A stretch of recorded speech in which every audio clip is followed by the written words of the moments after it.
I call this meeting to order. Please stand for a flag salute and a moment of silence. I pledge allegiance to the flag of the United States of America and to the republic for which it stands, one nation, under God, indivisible, with liberty and justice for all.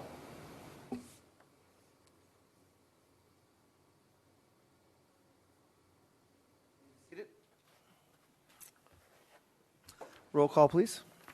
Commissioner Morose. Present. Commissioner Pollock-Rude. Present.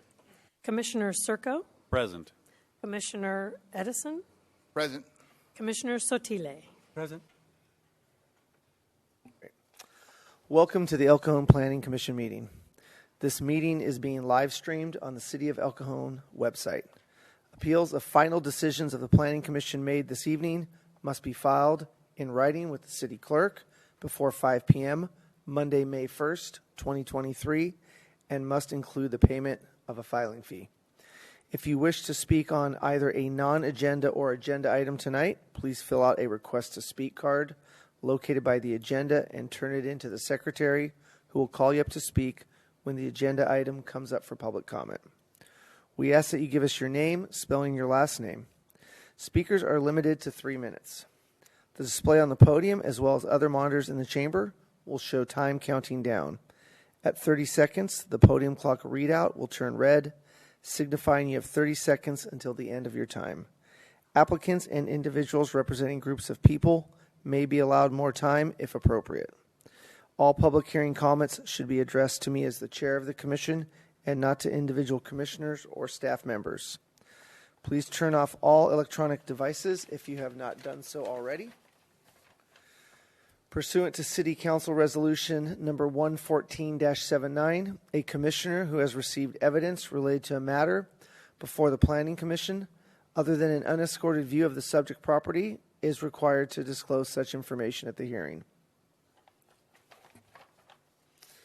At this time, we will take comments from any member of the public on any items of business within the jurisdiction of the Commission that is not on the agenda. Under state law, no action can be taken on items brought forward under public comment except to refer it to staff for administration or place it on a future agenda. If there is anyone who wishes to address the Commission under public comment, please come forward now. All right, seeing that there's none, we will move to the consent calendar. A single motion will cover all items on the consent calendar. Does the Commission wish to pull any items on the consent? No. Staff? No changes from staff. Okay. I move to adopt minutes. I second it. Motion made by Commissioner Moreau, seconded by Commissioner Sotile. Please vote. Motion carries by unanimous vote. Great. All right, agenda item number 2 for the evening is the zoning code update. Is a request for a zoning code amendment. It is CEQA exempt and recommendation for City Council approval. Staff? Great. Thank you, Mr. Chairman. So again, this item is an update for the zoning code. It's primarily related to housing, economic development, hotel and motel lodging regulations, and fireworks. There are a few other minor changes that are also included. Those are really intended just to improve clarity and consistency in the code. So starting with housing, current regulations allow you to build an accessory structure with a 3-foot setback and a 12-foot height limit. State law, however, then requires that the city allow the conversion of this structure into an accessory dwelling unit, or ADU. So the setback requirements that were adopted last December for ADUs as well as urban lot splits currently specify a 4-foot setback. So what we're proposing to do with this cleanup is to update those setbacks and height restrictions to align with the height and setbacks for accessory dwelling units, so essentially reducing it from 4 feet to 3 feet. Additionally, the proposed changes would also allow ADUs within the same building envelope as the primary dwelling and allow for the maximum size restriction of 1,200 square feet. This is intended to improve consistency between the regulations for urban lot splits and ADUs by applying the same building envelope and setback and height restrictions.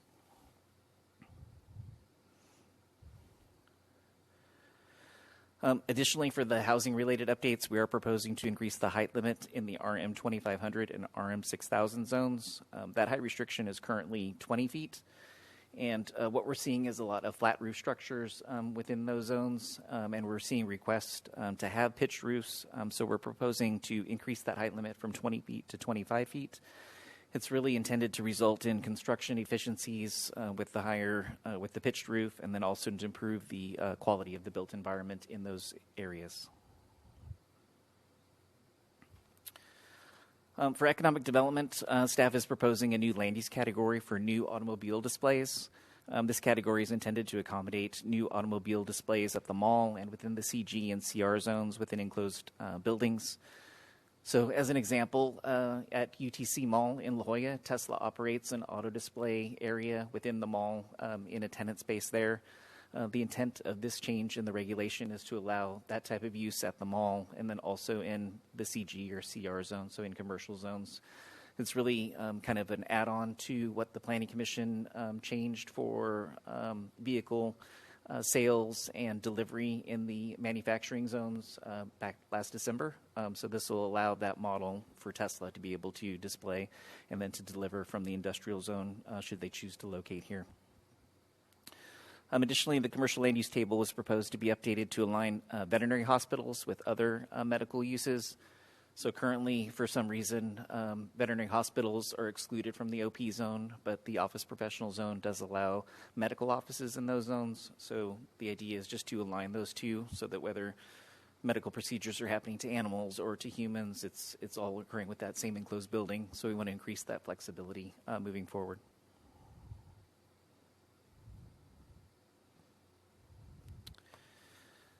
Next, for lodging establishments, the deemed approved lodging establishment ordinance is proposed to be updated by adding definitions for emergency housing placement program and service provider. Also adding standards for training and monthly reporting, improving procedures related to the violation of performance standards, and adding additional criminal or nuisance activities. These changes also propose a metric, and the metric is up to 1 nuisance call per room per year, and allow the city to recover costs for calls for service through the city's nuisance abatement procedures. These ordinance changes are intended to ensure that the city is properly monitoring transient occupancy tax collection, and they're intended to help staff and lodging establishment operators reduce nuisance calls. And then a new section is proposed under miscellaneous special uses and regulations to allow fireworks in certain circumstances and subject to noticing criteria. The update would allow the Shadow Mountain Church to conduct their 4th of July fireworks without a conditional use permit, as well as Granite Hills High School having up to 2 fireworks displays per year. This was previously discussed in conjunction with the review of the Granite Hills High School fireworks that we had a couple months ago. The code, I should specify, has those noticing criteria that we talked about in the hearing, and then it also retains the option for a conditional use permit should an event be proposed that's outside of the framework of those of the approved events or the events that are proposed for the zoning code to allow by right. So staff's recommendation is to recommend City Council approval of the proposed zoning code amendment, and I'd be happy to answer any questions. Any questions for staff? Okay. I think the few things that I had noted you brought up in your presentation, so it's cleanup. We do this every year. Great. Okay. At this time, I will open public hearing. Do we have any speaker cards? Yes, we have one speaker card. Ryan Mika.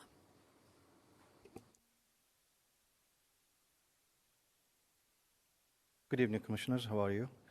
My name is Ryan Mika. I own a company in City of Cajon. We design and build company, and we were working hand in hand with Noah Alvey in regard to the new zoning ordinance. There is quite a bit of ordinance that was implemented in the last 3-4 months, and hopefully working to addressing them. But what he proposing as far as the ADU, we're all for it. We propose in regard of the raising the zoning limit for the RM zone to 25 feet. The height limitation, that's a good thing. This has been in the city for a while that we've been having an issue with. So that's a good move that's going to benefit the city for sure. Changing the ADU within the building envelope so that we can do the front house, if it's less than 1,200 square feet, into the ADU, that'll be a great move. And calling the primary resident to be in the back, that's amazing. We have a couple issues in regard the zoning. That's not on the agenda today, and we're going to work on resolving those later on as far as the height limitation and Senate Bill 9 and all that compliance with the city, hopefully. So hopefully we can bring that to compliance, and we'll work with the staff on that. Thank you. Great. Quick question. Just out of curiosity, with SB 9, what is it that you guys are looking at, or I'm just curious? So the SB 9 bill says that the secondary dwelling unit is an actual secondary dwelling unit, is not an accessory dwelling. The ADU is an accessory dwelling. The secondary dwelling becomes treated as a primary resident. And it says that underlying zone for that zoning, height limitations, everything complies. The city staff is treating that underlying zone for the secondary dwelling as an accessory dwelling unit. Once we encroach the setback, they drop in the height limitation to the accessory dwelling limits. So the closer you get to the property line, the less height you can get to, which is states in this. The state actually clearly indicate that SB 9 is a secondary dwelling and have to follow the underlying zone. So the height limitation at 4-foot setback have to be following the primary resident height.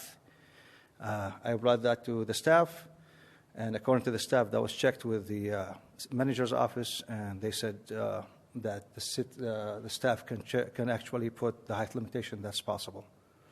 Also, there's another issue I want to address right here.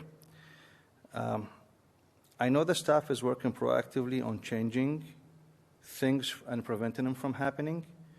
For instance, City of El Cajon single-family resident, we could have had any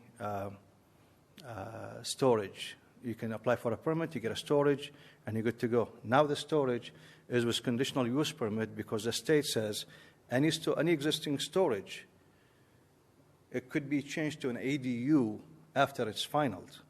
So the city trying to prevent that from happening, and somebody tried to go around the loophole and build the 2,000, 3,000 square feet of storage. Once it's final, they're going to make it an ADU. Now we have to get a conditional use permit to get a storage in our backyards. So I understand this is a valid point, but then if I want to put a storage in my backyard, I cannot now because I got to go through a conditional use permit to go through that loophole. So that's something that I want to see if we can address as well, please. Okay, great. Thank you. Any questions for the speaker? Great. Thank you. All right, thank you. Any other speaker cards? Well, we do have another card. The person, Ms. Shaw, indicated she did not need to speak unless she had questions. I'm good. And it was on the fireworks. Okay, great. All right. Well, seeing that there's no more, do I have a motion to close public hearing? I'll move to close the public hearing. Second it? All right. Motion made by Commissioner Sotile, second by Commissioner Polk-Rude. Please vote. Oh, Circo. Excuse me, Circo. That's because I was looking at you. Motion carries by unanimous vote. Great. So I just had a question, just from what Mr. Mika had said. Is the lot split and the ADUs, are those two separate? There's two separate policies for how those work? Yes. Essentially, the challenging aspect of it is that you really need to decide which path that you're going to go down and then go through those regulations one at a time. What we're trying to do with these updates tonight is kind of align those two so that it's not a semantic issue where that someone is proposing to build an ADU. We come in and say, well, you can build a 1,200 square foot ADU behind your house, or you could build a 2,000 square foot primary dwelling unit. So we're trying to make sure that those building envelopes align and those regulations align. So I think the speaker was talking about the primary dwelling unit height restriction. What we are proposing in this code is to allow those primary dwelling units to meet the same setback requirements of the underlying zone. So the same setbacks as the house within that primary dwelling unit envelope, and then stepping down. So like if you're in the RS6 zone, you're starting at 35 feet, and then you're going down to 20 feet for the accessory structure, and then down to 12 feet at the 3-foot setback as those accessory guidelines allow now. Okay. So I think the hard part is that we're getting continuous interpretation from the state about how to implement the government code.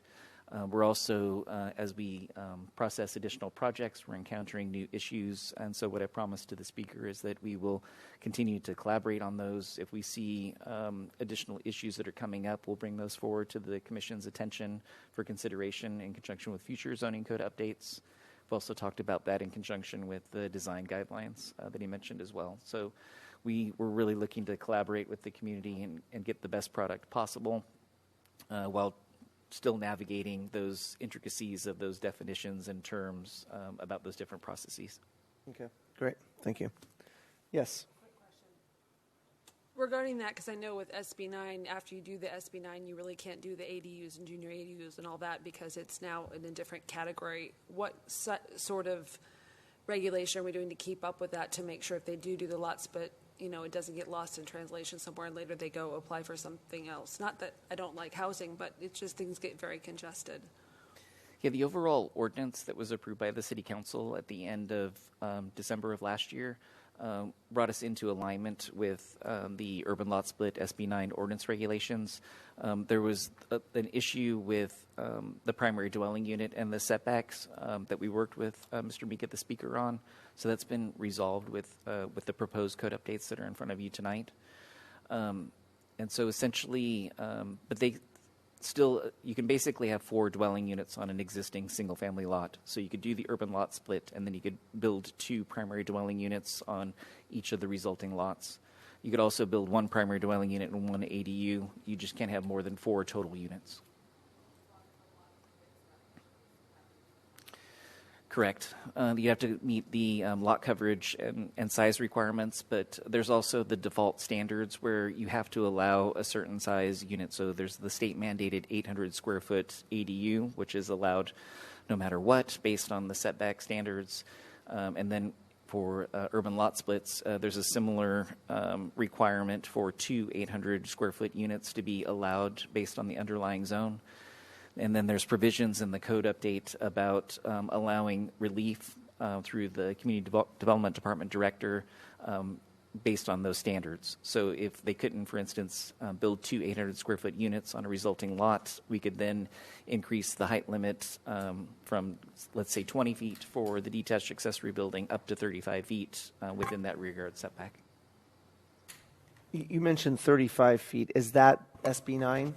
Is that their height requirement, or? 35 feet is the primary dwelling unit, so all of our single-family zones are 35-foot height limitations. Okay, so if I were to split a lot and put 2 primaries on there, Mm-hmm. I could go up to 35 feet per se, Yes. Mm-hmm. with a 4-foot setback? No, the setback would be reduced outside of that primary dwelling unit setback. So in the RS6 zone, for instance, you have the 15-foot rear yard setback. Okay. We would apply the accessory structure setbacks within that 15-foot rear yard setback. But you could still build the 2 primaries within that primary dwelling unit building envelope. It just steps down as you, based on the detached or the accessory dwelling unit Okay. guidelines. Okay. All right, thank you. Mm-hmm. Any other questions? No. Okay. All right, well, seeing that there's none,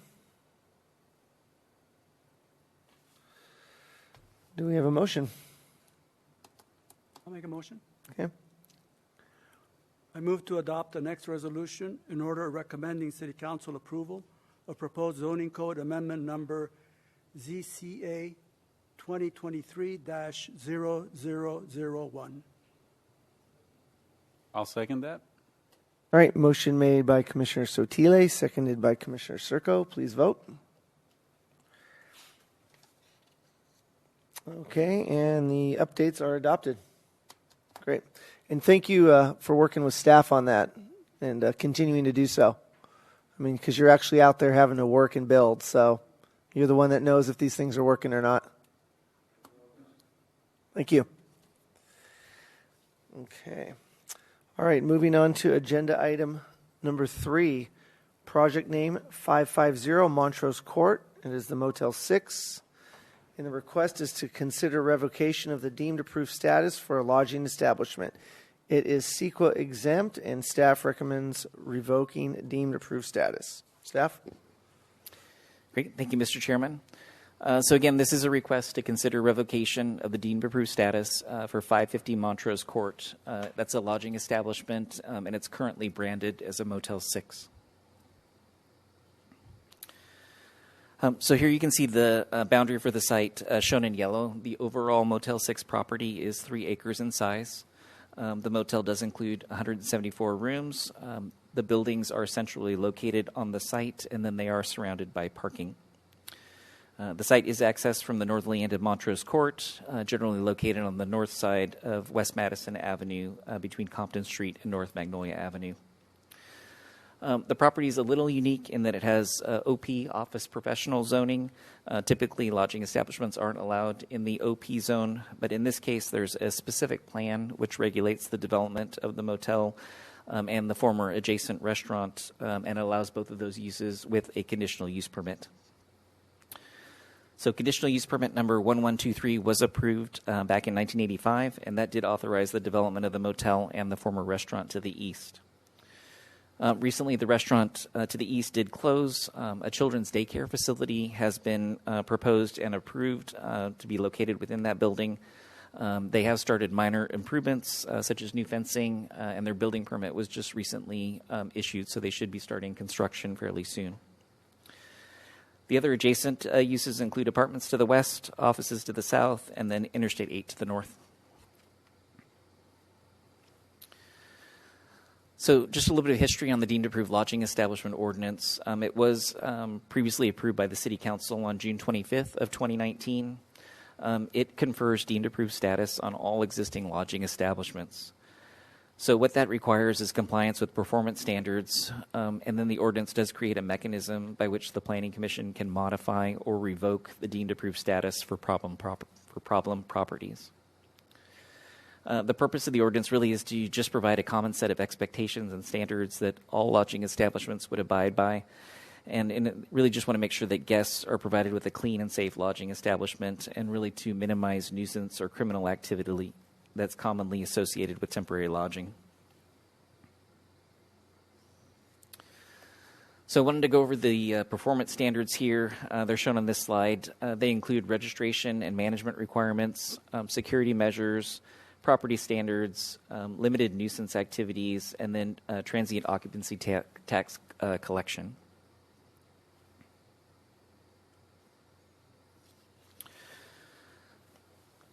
So the notice of violation for the deemed approved status and the revocation hearing that was scheduled for tonight is really due to nuisance activities that are occurring at the site. So there was an alleged sexual assault that occurred in March. Following that, staff also conducted a review of calls for service over the past year. You can see on this slide there were a total of 364 calls for service over the last year. We parsed through each one of those individual calls one by one and tried to determine whether or not they were related to nuisance activities. You can see below a list of disturbance of the peace, medical reasons, and the other issues for some of those calls for service. The ones that are listed there were a total of 177 of those calls that could have been potentially attributed towards nuisance activities. We've been working closely with the police department on that, and they've actually joined us tonight. So at this time, I'd like to invite our representatives from the police department, if they would like to come down to the dais, and then they can talk a little bit more about some of the nuisance activities and then answer any questions that the Planning Commission has. Great. Good evening, Commissioners. I am Mike Moulton. I'm the police chief for the city of El Cajon. I'll give you kind of a recap on the major incident that happened last month. I'm sure many of you are aware of it. It garnered a lot of media attention, but I'll go ahead and recap that for you and answer any questions you may have. And with me tonight, I have Captain Rob Ransweiler, who runs the patrol division for us, and he can talk about general crime issues in the area if you have questions about those. So the significant incident that happened last month happened on March 17th. We began investigating a possible child sexual assault case at the Motel 6. During the investigation, we learned that 2 registered sex offenders were staying at the hotel. One of them was staying there under a County of San Diego emergency housing program. We identified those 2 sex offenders. The 2 had met at a San Diego area motel under a county emergency housing program administered by an organization called PATH. Again, it was funded by the County of San Diego. Both had sexual contact with a young female they believed to be under the age of 18 years old in one of the rooms at Motel 6. That sexual assault and rape was videotaped by those gentlemen. The girl we later identified as a 16-year-old juvenile female. Based on evidence we've recovered, we still believe there are additional victims out there. We are still looking for additional victims and asking for the public's help in finding additional victims. Both of those gentlemen that I mentioned, they're currently in custody facing various felony charges related to that case. So that's kind of a recap of that case. I don't know if you have any questions about it. Yes, I have a question. The occupancy of that Motel 6, do you know how many voucher programs are in use right now at the Motel 6 out of the 174 rooms? You know, it's difficult to say. We know that through the county's RHAP program, which is primarily administered by an organization called Equus, we know that there's about 120 or 130 in the city of El Cajon. The reason I say I can't answer that is because I don't know how many other programs the county's operating in the city of El Cajon. We didn't know this PATH program existed until this incident. There was an incident last weekend at a hotel involving another program that we didn't know existed until last weekend. So we don't know of all the programs that are operating in El Cajon. We know the one main program that we know about that we've been dealing with for quite some time now. We know there's about 100. I think the number's around 120 or 130. In that particular motel? No, throughout the hotels in El in Cajon. Okay. And out of those nuisance calls, which are delineated there, it seems to me that drug activity is going on, either use of drugs or sale of drugs. Is that correct? Drug activity has been occurring in that hotel and many of the hotels in El Cajon, yes. Okay. And would you say in that location more so than other locations, or would you say it's about equal? I would have to do a comparison with the other locations to accurately give you an answer to that. Okay. Thank you. Yes, Commissioner Harrison. This is actually directed to staff. Was this the last calendar year, or is this 12 months from today, or what was the timeline of that? Do you have that? The calls for service were calculated on the 12 months prior to the notice of violation date. So we issued the notice of violation, and then we calculated the previous 12 months from that date. Great. Yes. With these vouchers that they give, do you know, or do they have to go through any program or any sort of background check to get these vouchers, or just anyone could get these vouchers? So if I may interject for a moment, Chief, thank you. I just wanted to be clear, for tonight's zoning ordinance update, for tonight's deemed approved lodging establishment revocation hearing, we're really looking at the operations of the operator of the motel. And so the issue, so the term voucher is commonly used in conjunction with people that are participating in emergency housing program. The city doesn't have the ability to regulate emergency housing programs. Additionally, it's a fair housing issue in that anyone has access to those housing opportunities. So what we really want to focus on in conjunction with this is the nuisance-related activities that are occurring at the site without necessarily attributing those to any one type of program or anything else that's going on. It's really about the lodging establishment operator being able to control those nuisance activities and properly managing their property. Well, according to what we just approved, it's one call per room, so they're already way beyond the violating what is deemed for the establishment. If they only have 174 rooms, and you said how many calls are here, then they're already beyond what is approved by what we have on the books. Is that correct then? Right. Okay. So the The metric of one call per service per room is not currently in the zoning ordinance, and so Okay. that's what we're proposing. What the Planning Commission recommended approval to the City Council to add that as a metric. Gotcha. And so if that metric is approved by the City Council, then that could be enforced in conjunction with those nuisance activities at future revocation hearings. I think the other slightly nuanced aspect of this is that although there were 364 calls for service, you have a 174-unit motel. And if you look at all of the nuisance calls that are delineated below that 364, it really amounts to about 177, which is pretty close to the one call per room metric. room. Okay. Thanks. Yes, Commissioners.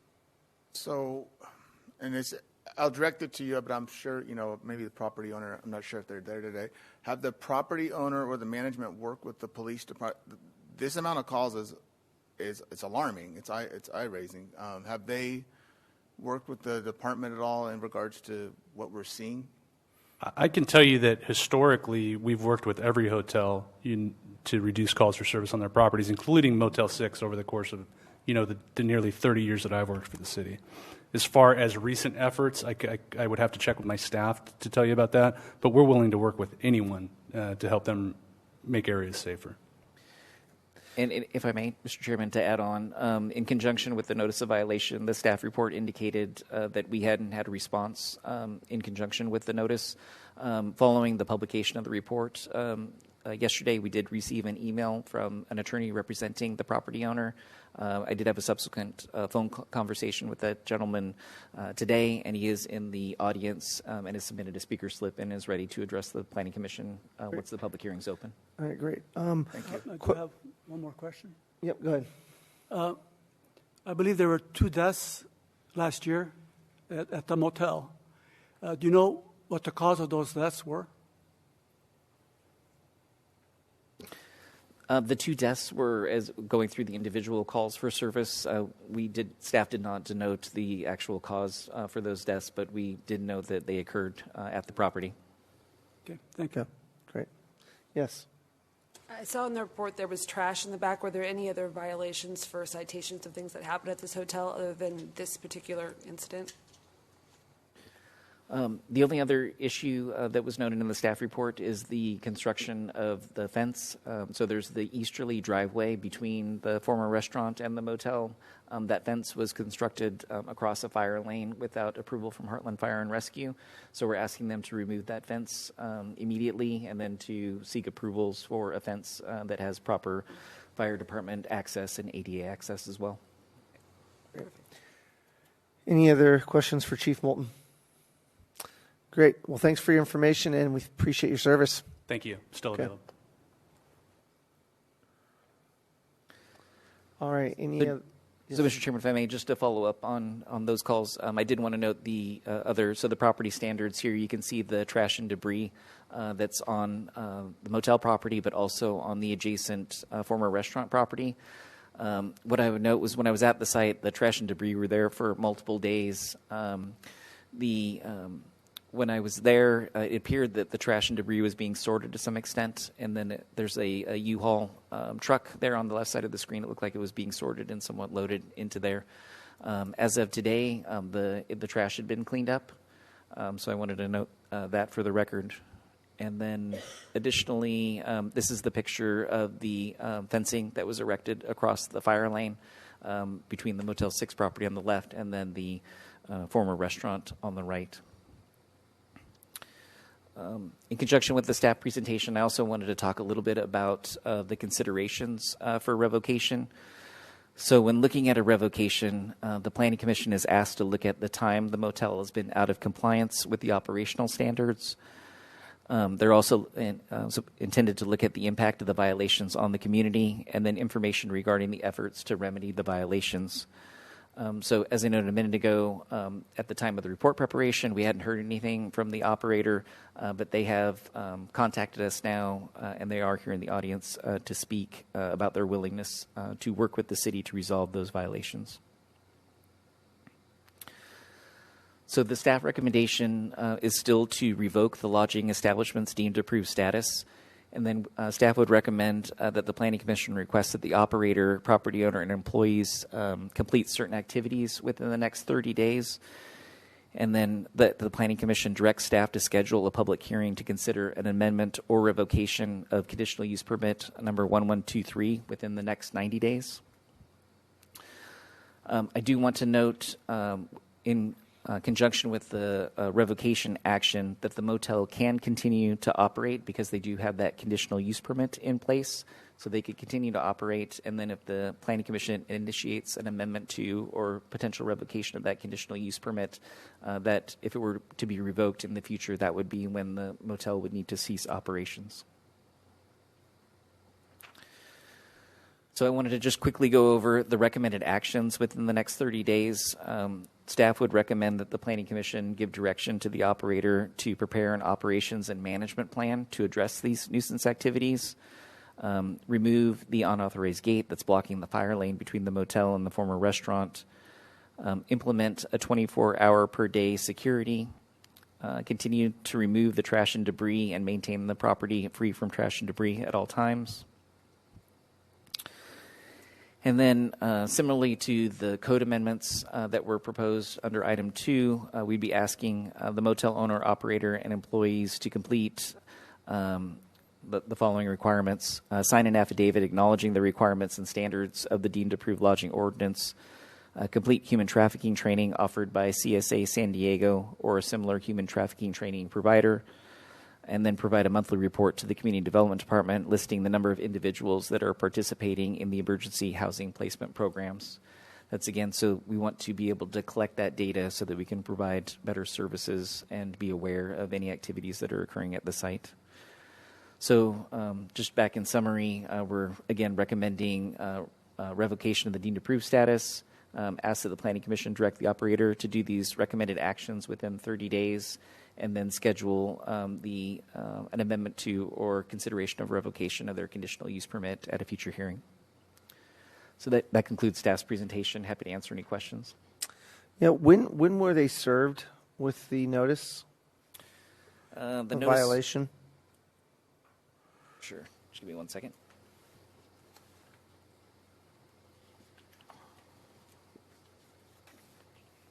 Thank you. March 23rd. And then the first contact was yesterday? Yes, I would note that the property owners are out of town, so they weren't local addresses that the notice of violation went to. So they were in Los Angeles. So we don't even know if they received it or not? Is that what we're saying? I think we would assume that they were received and that an attorney representing them is present tonight. Okay. Yes. Commissioner Rose, Chairman Rose. Yes. The restaurant that was next door is being converted to a daycare. Is that an adult daycare or child daycare? It's a child daycare facility. Child daycare. Mm-hmm. Wow. That makes it even more detrimental. Mm-hmm. Question. Any other questions? Yes. Since that event happened, have there been any other issues since then, any other reports of anything, or no? I'm not aware of any other significant issues, and none have been brought to our attention.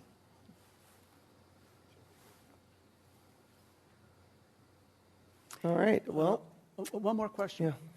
That fencing that was between the restaurant and the motel, was that to keep drug activity to a minimum, or people coming into the premises which were not invited?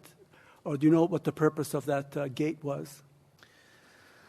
I don't know the purpose of the gate. I could make some assumptions. The entrance or the motel lobby is located on the westerly driveway that is to the left side of that driveway. So I would presume that potentially the gate was installed because it would then require anyone that's accessing the site to drive past the lobby and be visible. So individuals potentially could not access the back portions of the property without being seen. So for security purposes? Yes. Okay, thank you. All right. Well, at this time, why don't we go ahead and open up public hearing? And do we have speaker cards? Yes, we have one. Jason Sakuzo. Okay.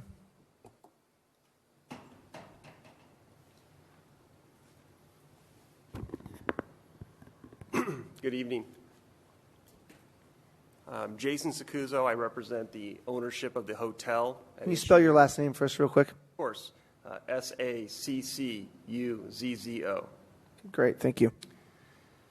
Let me just start by saying that ownership is and management is listening very carefully to the comments here today. And everything that we've heard, we are taking very seriously. Ownership and management was just as shocked as this council about hearing the reports of the assault caused by 2 sex offenders on a minor. This was taken very seriously by the hotel. So I want to let the commission know that the hotel is no longer accepting PATH vouchers. It has also come to our attention that this organization, PATH, was not following its own procedures as far as who it was giving these vouchers out to. They were supposed to be registered through a central system. They did not follow that. Instead, they handed these vouchers out to these individuals who then ended up using them. That's the information that I have. It also was never made aware, the hotel was never made aware of the apparent fact that these folks were being released from the county jails. So the hotel had no information whatsoever that the folks that were using these vouchers had just been released from jail. It puts a hotel obviously in an extremely difficult position to try to vet who comes to the hotel, and certainly a hotel can't do a background check on everybody who comes there. That said, whatever we can do to minimize these problems, we're obviously prepared to do those things because at the very end of the day, we want exactly what the city wants. We want a safe and clean hotel. And before I get into address some of the specific issues that have been raised, I just put out the request that the hotel has asked for is that the vote on this particular measure, this particular agenda item, be put off 45 to 60 days to allow us to work informally with the city to try to come to a plan that everybody can agree on. We are committed to working with the city on this matter. And again, we want the same thing.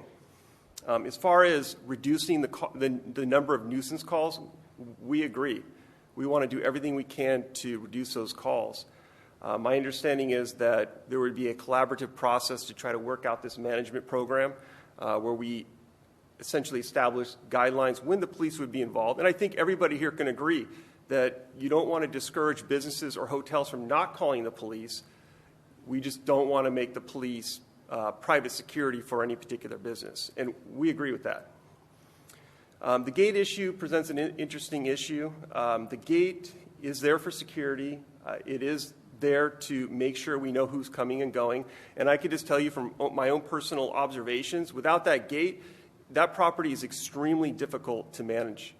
I do think that we need to work with the city to keep that gate in place, but to modify it in a way that everybody can be happy with. Without that gate, I think we're going to have a much bigger problem on our hands than we already do. I would also note that there's been a lot of kind of comment on this historical issues of this property. I just want this commission to be aware of the fact that the building that is the vacant building, which is a former restaurant, which is being converted to a daycare center, that building essentially was taken over by squatters for many years. And it's not the ownership's property. They can't do anything to stop that. Fortunately, it appears that the squatters have been removed, and now there's a development there, and hopefully that will turn that area around a little bit more. Ownership is prepared to discuss having security at the property. And in fact, currently there is security there, not 24 hours a day, but just during select periods of time. But we are prepared to work with the city to increase private security there. We are prepared to have security from 10 p.m. to 6 a.m., which is historically the trouble periods of time.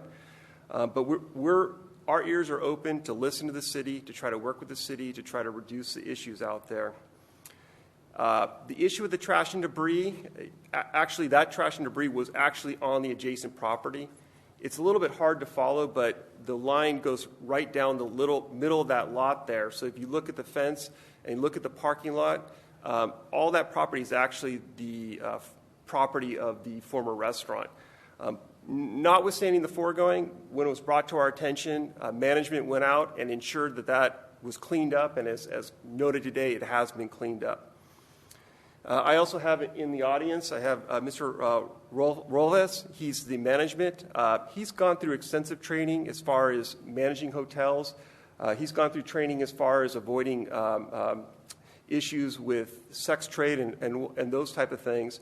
He's prepared to go through additional training and have other staff trained so that we can hopefully do our part to spot issues and to make this the safest hotel that we can possibly make.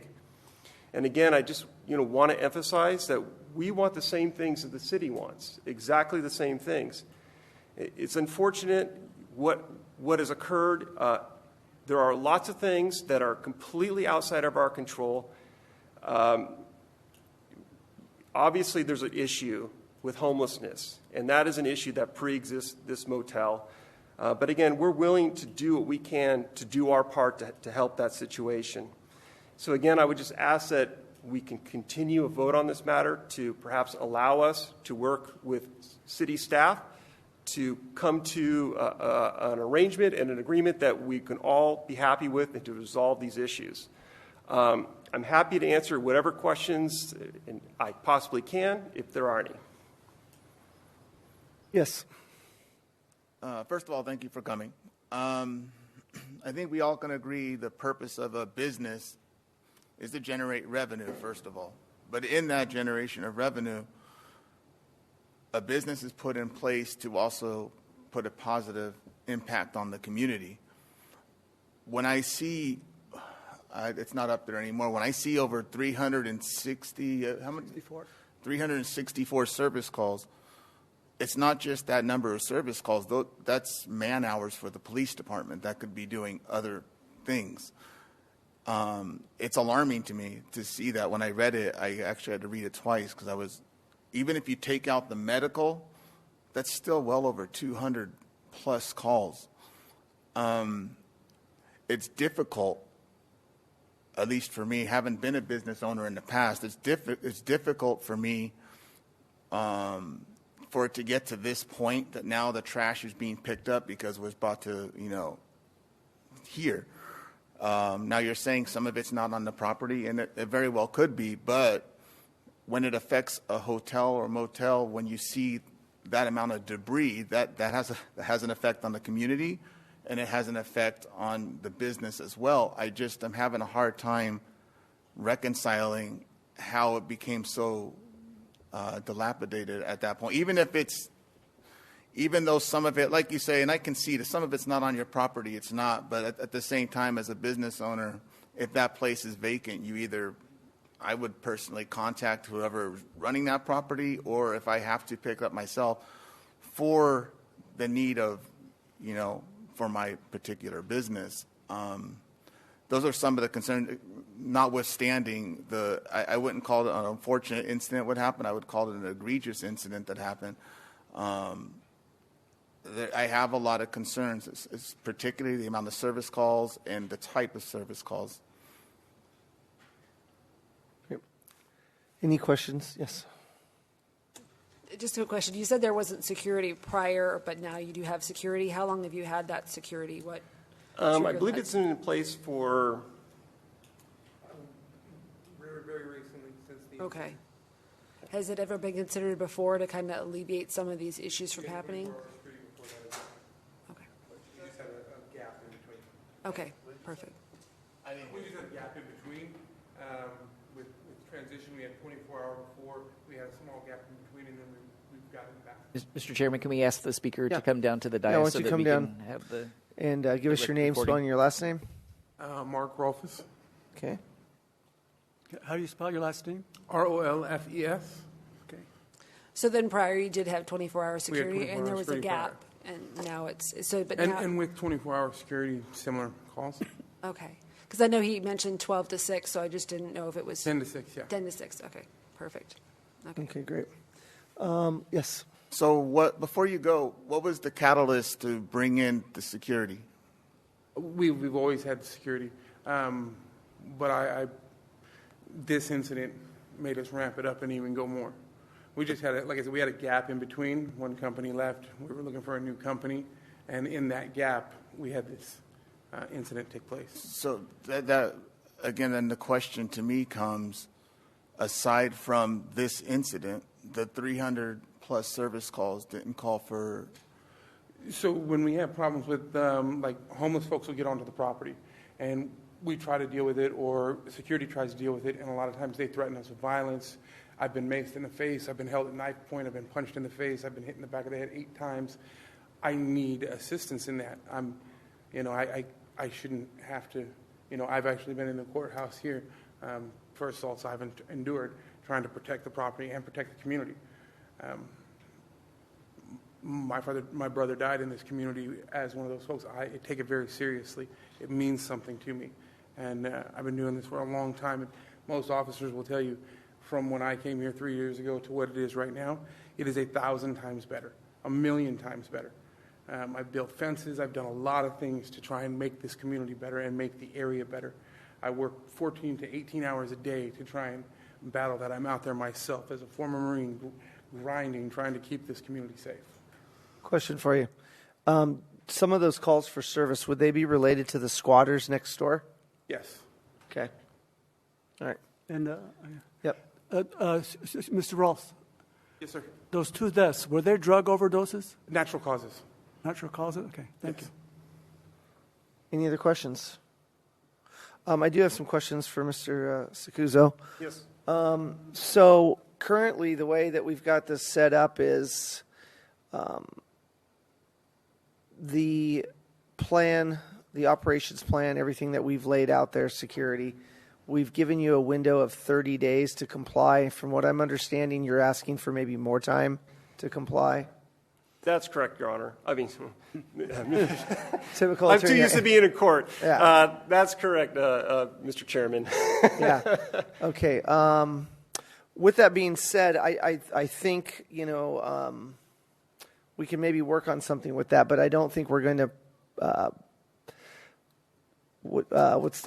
continue this hearing for now. But that I just wanted to make sure, and you're thinking 60 days would probably be something you can do. Do you know why it took so long for the response?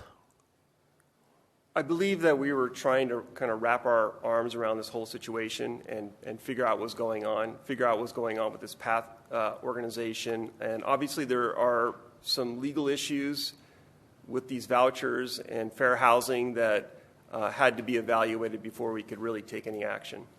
Great. Okay. Yes, Commissioner Sotia. The ownership of the Motel 6, is it a franchise? It's not a franchise. It's private ownership. So it's But it is a franchise. It is a franchised Motel 6. It is, okay. So it's an LLC that owns it right now? Yes. A limited partnership? Right. Okay, thank you. Great. Any other questions for Mr. Yes. Not so much a question, but just a clarification. The hearing tonight is about revoking the deemed approved status, which would then take you out of the pool of all the hotel motel properties and put you into the CUP that already exists for the property. So it won't be interfering with the operations of the property, but then we've got these mitigation efforts. We want to make sure that everybody's trained, and I'm glad to hear that your manager already has gone through some of this training, but we want to make sure that you have the tools and your manager has the tools and his staff have the tools to help alleviate the issues that are going on this property. So I think we gave originally recommended 30 days. We could amend that to 60 days, and we're still going to have a hearing coming forward, again, if we pass this, in 90 days to see what progress has been made and to look at where we're going from there. Understood. Okay. Great. Yes. Quick question maybe for staff. I know the daycare center next door that they're working on some things. How long has that building been vacated with the squatting situation that was currently there? Because I know that you said it was a problem in the past. I don't know the exact time frame. We did work with the property owner to get on-site security, so there is a trailer that's parked to the south of the former restaurant building where there's an on-site caretaker that's managing the property. Okay. I believe the temporary use permit's been in place for at least 6 months. Okay. So it's been quite some time. Okay, perfect. Yeah, the Chinese restaurant shut down in 2020, and I go up around that ramp a lot. I watched the property deteriorate, and then when I saw this fence go up, I was like, oh, somebody's doing something. Right. Yes, Commissioner. I want to stay within the scope of this hearing, but it does impact it, and this is more for staff. Do you know when that daycare center is going to open? The building permit was issued last week, and so it'll be dependent upon their ability to complete the construction activities that are outlined in that permit. So they're changing the occupancy, they're putting up new walls, new electrical, and doing a lot of work. So as soon as that work is complete, they're issued as a final building permit, they could commence operations. So ultimately, it's dependent upon their contractor. Great. And then last thing, Mr. Sakuzo, the situation with the gate is it's not a approved gate, meaning a fire department could never get through that gate in the case of an emergency. And so I know you guys are talking about you need to keep it there. So my thoughts are you need to get with Heartland Fire and the other property owner like immediately, because otherwise that thing has got to come down, because it could create a bigger problem if there's an emergency there than just keeping people out of there. And I understand the reason why it's there, but to me, that's got to be at the top of the list, because, that is not accessible to the fire department. It's on the top of the list. Okay, great. All right, any other questions? All right. Great. All right, well, thank you. All right, thank you for your time. You bet. Any other speaker cards? No. Okay. All right, this time I make a motion to close public hearing. I second it. All right, motion made by Commissioner Moreau, seconded by Commissioner Sotile. Please vote. Motion carries by unanimous vote. Okay. All right, so you've seen all the conditions. Can you put those back up on the screen? If it's possible, if they all fit. I don't know if they do. There's another. So we separated those into 2 slides, but the recommended actions within 30 days. Again, I would note these aren't necessarily conditions of approval. This is direction that the Planning Commission would be providing to the applicant in conjunction with working with staff. And so obviously if the Planning Commission wishes to provide additional latitude on the time going from 30 to 45 days, that's within the Planning Commission's purview.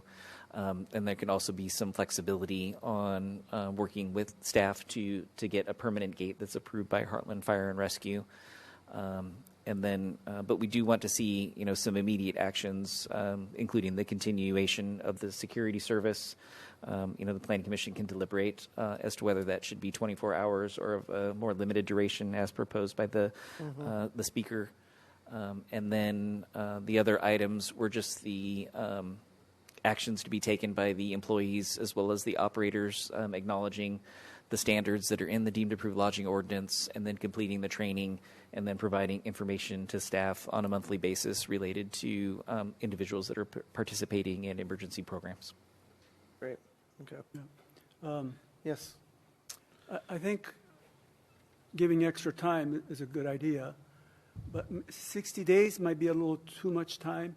As Commissioner Edison pointed out, the daycare facility might be opening up within that time frame, so possibly 45 days might be a good time. So we know what's going on regarding that child care day center, if it opened up its doors or not. So we can go ahead, because I think that would be, the safety of the children is very important to me. Yeah. And since I know we had sex offenders there, and they're not going to take any more vouchers, that's great. But, there might be other sex offenders coming in that community, and I don't like to see any other child being endangered. Yeah. So I would say 45 days to me would be a reasonable extension. Yes, Commissioner Harrison. I don't see from what the staff put up why that would take more than 30 days. Given that some of the training's already been going on, I don't see why we don't have a 24-hour-a-day security, given the amount of service calls, so we can alleviate maybe some of the service calls. I think that's a good thing. So that way we can find out if some of this action plan is working ahead of when the daycare center opens. I think that we should use some alacrity in this, and I think 30 days is appropriate. Great. All right, fellow commissioners? Well, as somebody who operates and helps train people on our campus, giving them a little bit of extra time to make sure they get it done, I think works for our community.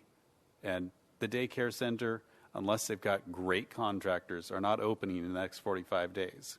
Yeah. So I think giving them a little bit of time to complete the actions is important to make sure that they are successful. Okay.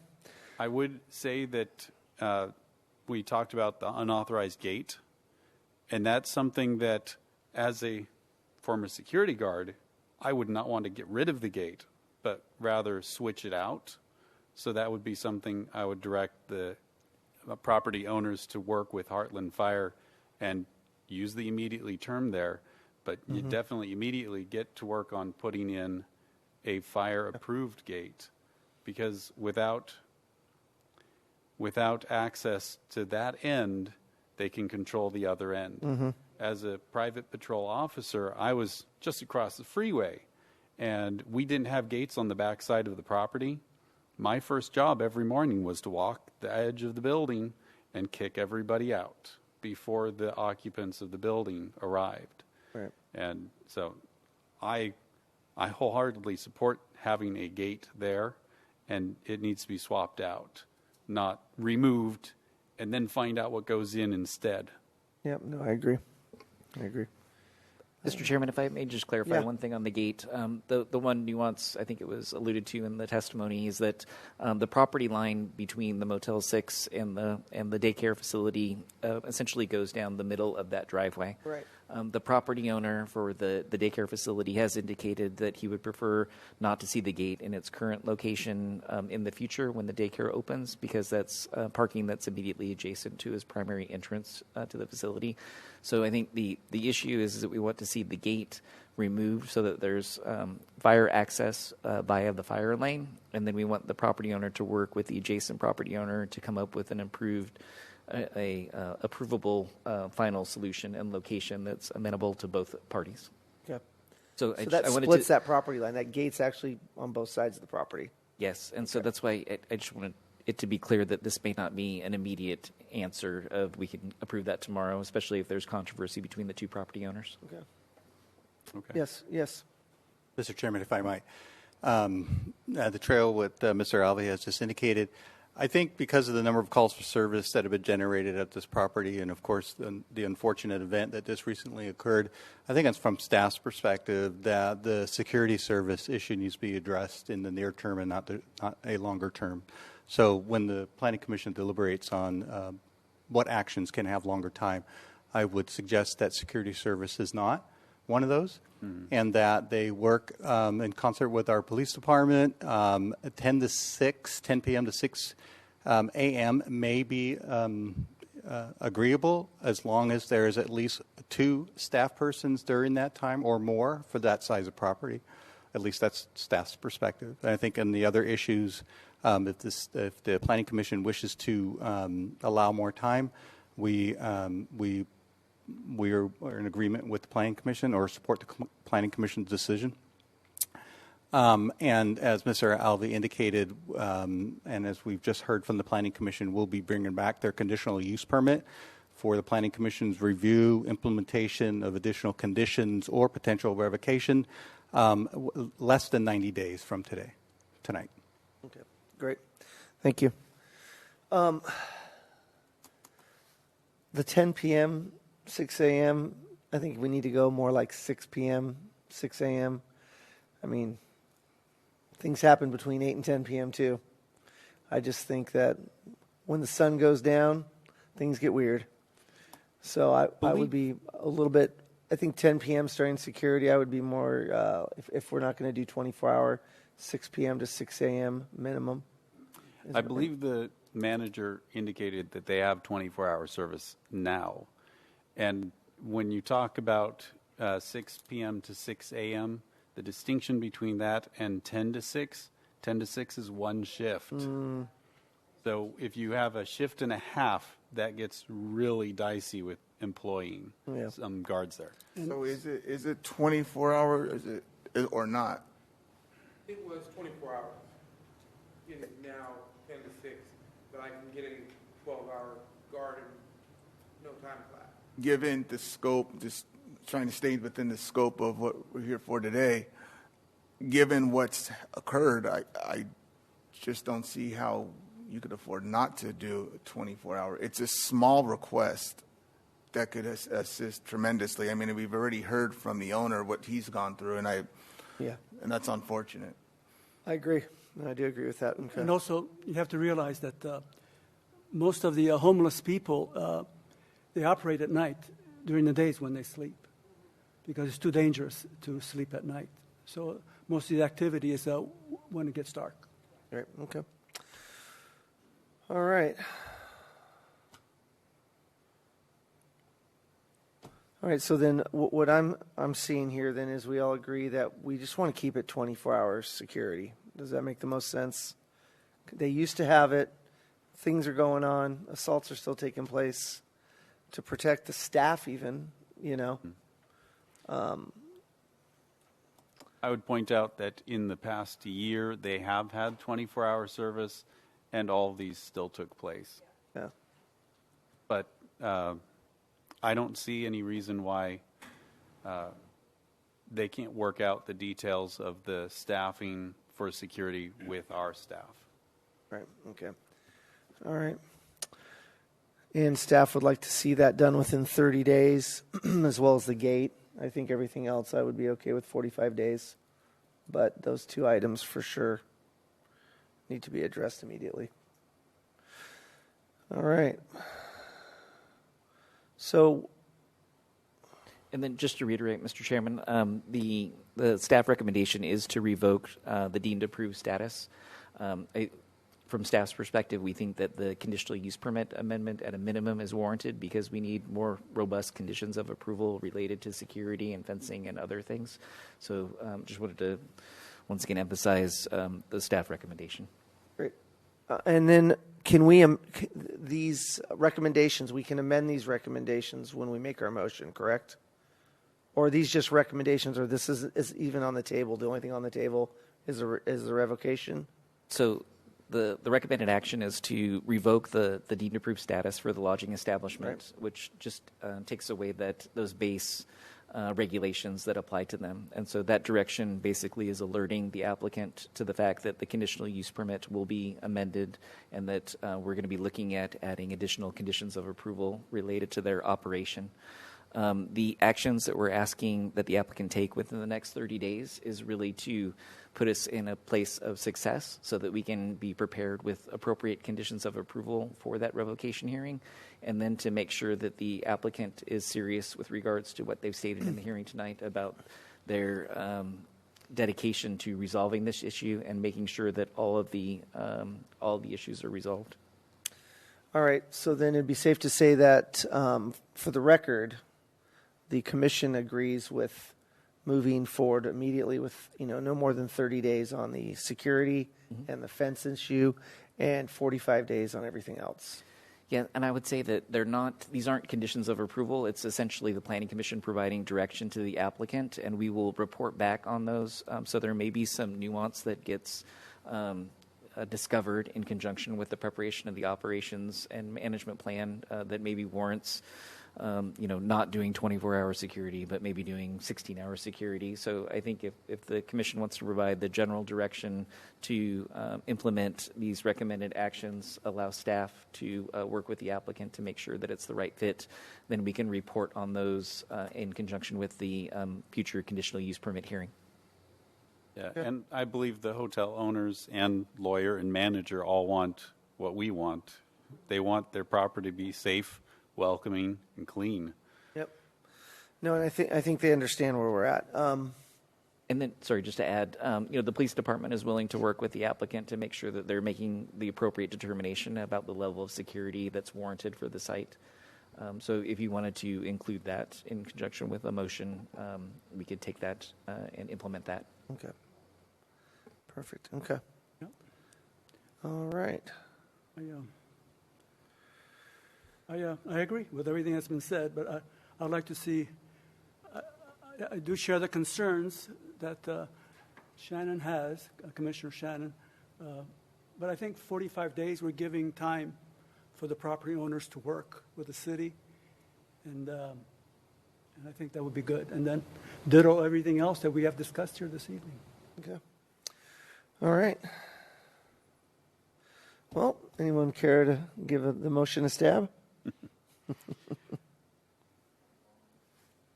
Yeah, good notes.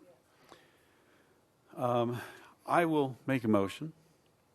I move to adopt the next resolution in order revoking deemed approved status and direct the operator or property owner to complete certain activities within the next 30 days and 45 days, as we noted in our discussion, and direct staff to schedule a public hearing to consider an amendment or revocation of CUP number 1123 within the next 90 days.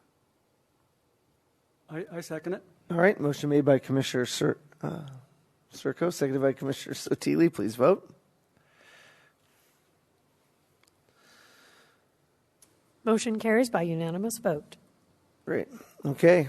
And good luck with staff. We've never had to revoke a CUP ever, and I hope this isn't the first one. So we would like to see you guys get that in order, and we'll see you guys back here in 60 to 90 days. Okay.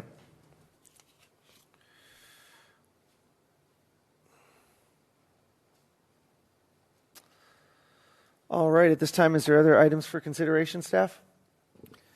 No additional items for consideration from staff. Great. Do you have any communication for staff? Nope.